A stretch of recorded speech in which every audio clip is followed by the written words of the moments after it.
guys, welcome to Waste a Minute. இன்னைக்கு 1 minute எப்படி waste பண்ண போறோம் அப்படி நீங்க பாத்தீங்கன்னா based on a Q&A session Kumari கண்டம் பத்தி பேசுங்க அப்படின ஒரு ரிக்வெஸ்ட் வந்திருக்கு.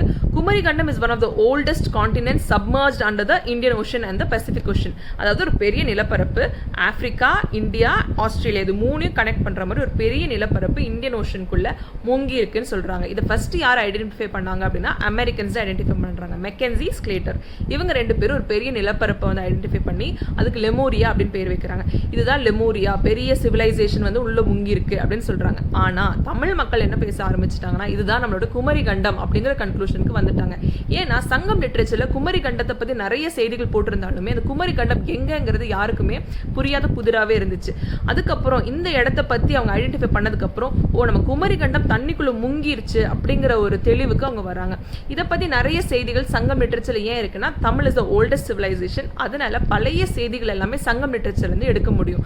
ஸோ பழைய சிவிலைசேஷன் ஒன்று இருந்திருக்கு, ஆனால் அது இப்போ வந்து கண்ணுக்கு தெரியாம தண்ணிக்குள்ள முங்கிருச்சு. ஓகேங்களா, இது எப்போ நடந்திருக்கணும்னா ஆல்மோஸ்ட் 16,000 BCE நடந்திருக்கணும். ஆல்மோஸ்ட் ஐஸ் ஏஜ் முடிகிற டைம்ல நடந்திருக்கு. ஐஸ் ஏஜ்னா என்னன்னா அது இன்னொரு வீடியோல சொல்றேன். உங்களுக்கு குமரி கண்டம் பத்தி ஏதாவது தெரிஞ்சிச்சுன்னா please put down in the comment box. I'll come up with something interesting like this tomorrow. Thank you.